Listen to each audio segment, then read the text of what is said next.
जय हिंद। भारतीय दर्शन के अंतर्गत आज कुछ उसके कॉमन फीचर्स देखेंगे। यहाँ से एक क्वेश्चन आपका 100% हर साल देखने को मिला है। तो चलिए देखते हैं। सबसे पहले है कोई भी दर्शन उसके प्रवर्तक और उसकी की आइडेंटिटी को, मतलब किसी भी दर्शन को किस प्रकार से पहचाना जा सकता है। तो जो न्याय दर्शन है उसके प्रतिपादक हैं महर्षि गौतम। और न्याय दर्शन में लॉजिक एंड रीजन की बात की गई है, तार्किक तर्क की बात की गई है। जबकि वैशेषिक शब्द विशेष शब्द से बना है और इसके जो प्रवर्तक है महर्षि कणाद है। और इसमें एटॉमिज्म मतलब परमाणुवाद पर बल दिया गया है, प्रकृति के मूल तत्वों के ऊपर बल दिया गया है। इसके बाद हमारा है सांख्य दर्शन, जिसके प्रवर्तक हुए हैं कपिल। और इसमें प्रकृति के टोटल 25 तत्वों का उल्लेख किया गया है। योग दर्शन, जिसके प्रतिपादक हैं हमारे पतंजलि। और इसमें ध्यान साधना के द्वारा मोक्ष प्राप्ति के ऊपर बल दिया गया है। इसी प्रकार आता है हमारा पूर्व मीमांसा, जिसके प्रतिपादक है जैमिनी। और इन्होंने कर्म कांड है ना और धर्म अपूर्व के सिद्धांत पर बल दिया है। इसी प्रकार आता है हमारा वेदांत दर्शन, जो कि उपनिषद पर आधारित है। इसमें एक चीज़ ध्यान रखना है आपको, ये यहाँ से लेकर ये जो 5 दर्शन है वो वेद पर आधारित है, वेद पर आधारित। और जबकि हमारा जो वेदांत है ये उपनिषद पर आधारित है, पूरी तरह से उपनिषद पर आधारित हमारा कौन है, तो वेदांत है। ठीक है। और वेद पर आधारित कौन सा है बोलोगे तो आप बोलेंगे बाकी के 5 दर्शन। ठीक है। नेक्स्ट चलते हैं हम, अब इसके कुछ की पॉइंट को देख लेते हैं। जैसे कि न्याय दर्शन है, ये प्रमाण किसी भी विषय वस्तु के लिए 4 प्रमाणों पर बल देता है। एक होता है प्रत्यक्ष, दूसरा होता है अनुमान, तीसरा होता है उपमान और चौथा होता है शब्द। इन 4 चीज़ों पर बल देता है। तो प्रमाण के यहाँ पर 4 साधन माने गए हैं। उसी प्रकार से वैशेषिक दर्शन में प्रमाण के 2 साधन माने गए हैं, प्रत्यक्ष और अनुमान। यहाँ पर उपमान को और शब्द को ये नहीं मानता। सांख्य दर्शन में हमारे 3 दिए गए हैं, जिसमें से प्रत्यक्ष, अनुमान और ये शब्द। अब ये प्रत्यक्ष क्या होता है, अनुमान क्या होता है, शब्द क्या होता है, इसको मैं अपने नेक्स्ट क्लास में लाऊंगा। अभी मेरे पास बहुत ज़्यादा ना समय की कमी है, इसलिए कम से कम आपको एक वीडियो 5-10 मिनट की तो मिल जाए आज। इसलिए मैं कम से कम ये बता देता हूँ कि कुछ तो आपके दिमाग में जाए। बाकी ये प्रत्यक्ष क्या होता है, अनुमान क्या होता है, उपमान क्या होता है, शब्द क्या होता है, इसकी डिटेल क्लास मैं आपके लिए कल लेकर के आऊँगा। ठीक है। अगला हमारा योग दर्शन, तो प्रत्यक्ष के 3 प्रमाण मानता है, प्रत्यक्ष, अनुमान और शब्द को। जबकि पूर्व मीमांसा सबसे ज़्यादा 6 तत्वों पर। और इसी प्रकार हमारे जो वेदांत दर्शन है वो भी प्रमाण के लिए 6 तत्वों पर बल देते हैं। अब ये देखना है हमको कि कोई भी दर्शन ईश्वर को मानता है कि नहीं। तो देखिए जो न्याय दर्शन है वो तो बिल्कुल ईश्वर को मानता है। तो देखिए ध्यान दीजिए, सांख्य दर्शन और पूर्व मीमांसा ये ईश्वर को नहीं मानता, बाकी सारे दर्शन ईश्वर को मानते हैं। अब बात आती है आत्मा की, कौन कौन से दर्शन आत्मा को मानते हैं और कौन से दर्शन आत्मा को नहीं मानते। तो प्रत्येक दर्शन आत्मा के अस्तित्व को स्वीकारता है। चलिए देखते हैं। न्याय दर्शन अनेक आत्मा, ठीक है, आत्मा को नित्य मानता है और अनेक आत्मा पर बल देता है। वही स्थिति हमारी किसकी रही, वैशेषिक दर्शन की। और वही स्थिति हमारी सांख्य और योग की रही है। और पूर्व मीमांसा में आत्मा को कर्म का भोक्ता माना गया है।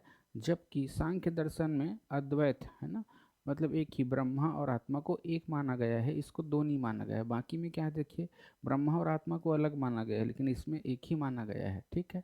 इसके बाद आता है हमारा जगत। तो जगत को न्याय दर्शन और वैशेषिक दर्शन वास्तविक मानता है। जबकि सांख्य दर्शन बोलता है कि ये प्रकृति से उत्पन्न हुआ है। योग दर्शन चित्त की वृत्ति मानता है। जबकि पूर्व मीमांसा इसको कर्मफल क्षेत्र कहता है।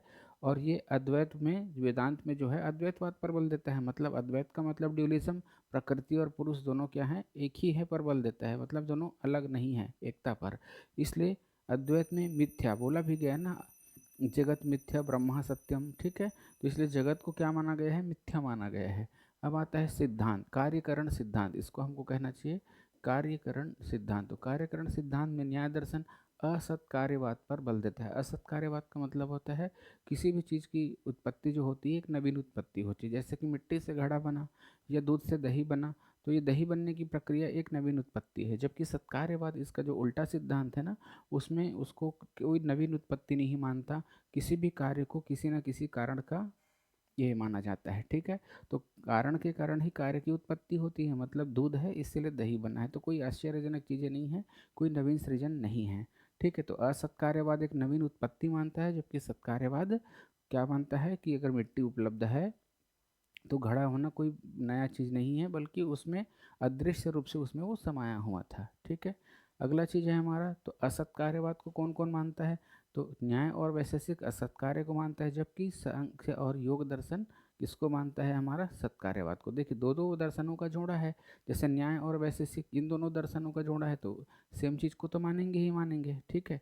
और उसके बाद हमारा पूर्व मीमांसा और वेदांत का है, तो ये भी देखिए अपूर्व के सिद्धांत को मानता है ये कर्म सिद्धांत में, और हमारा जो वेदांत है वो विवर्त या परिणामवाद को मानता है।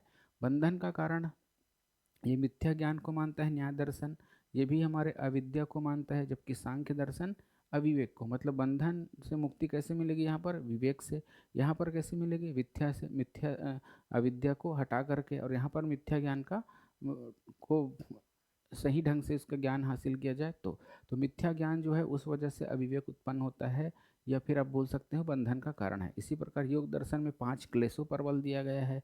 पूर्व मीमांसा कर्म को मानता है, जबकि हमारे अविद्या या माया को वेदांत भी मानता है। इसी प्रकार मोक्ष का साधन कैसे मिलेगा, न्याय दर्शन में दुख के अभाव से, दुख के अभाव की अवस्था को मोक्ष कहा जाता है। वैशेषिक दर्शन में निष्क्रिय आत्मा, जब आत्मा को नहीं सुख और दुख का अनुभव ना हो, तो ये इस स्थिति को हम क्या बोलते हैं, मोक्ष बोलते हैं। इसी प्रकार सांख्य दर्शन में कैवल्य की स्थिति को क्या माना जाता है, मोक्ष माना जाता है। योग दर्शन में भी कैवल्य, जिसके अंतर्गत संप्रज्ञात और असंप्रज्ञात समाधि आती है, जबकि पूर्व मीमांसा में स्वर्ग का कंसेप्ट आ जाता है, ठीक है। और जो हमारा वेदांत है उसमें ब्रह्मा का, आत्मा का ब्रह्मा में लीन हो जाना को हम क्या मानते हैं, मोक्ष मानते हैं। और मोक्ष का साधन क्या है, यहाँ पर तत्व के ज्ञान से, यहाँ पर पदार्थ के ज्ञान से, यहाँ पर विवेक के ज्ञान से, और यहाँ पर अष्टांग योग के द्वारा, यहाँ पर कर्मानुष्ठान के द्वारा, और यहाँ पर आपको प्रैक्टिस से, है ना, ज्ञान के माध्यम से। तो ज्ञान के माध्यम से यहाँ पर हमको क्या मिलेगी, मोक्ष मिलेगी। तो ये रहा है की फीचर्स, यहाँ से क्वेश्चंस आते हैं। अभी किसी भी जो टर्मिनोलॉजी है उसकी डेफिनेशन मैं नहीं दिया हूँ आपको, नेक्स्ट क्लास में इसका डीप एनालिसिस करेंगे, और साथ ही साथ एक एक जो वर्ड है, जैसे कि आपका प्रत्यक्ष, अनुमान, उपमान शब्द है, या कोई भी टर्मिनोलॉजी है उसको मैं समझा दूंगा। अभी उस क्लास से पहले एक समझ लो आपके एक क्विक रिवीजन के लिए काम आएगा, तो इसको थोड़ा सा आप लोग देख लीजिएगा। नेक्स्ट क्लास में मैं उसकी पूरी डिटेल्ड क्लास लाऊंगा। जैसे कि मैंने कहा मेरे पास अभी बहुत ज़्यादा समय की कमी है, इसलिए मैं इस क्लास को अभी पूरी तरह से बना नहीं पा रहा हूँ। तो नेक्स्ट क्लास में मैं छह दर्शन का पूरा डिटेल करूँगा। ये सारी टर्मिनोलॉजी आपको बहुत आराम से समझ आ जाएगी, और यहाँ से एक क्वेश्चन तो आपका 100% आना ही आना है। तो अगले जो 15-20 मिनट की एक क्लास बनाऊँगा उसमें सारा चीज़ क्लियर हो जाएगा। ठीक है, मिलते हैं कल की क्लास में।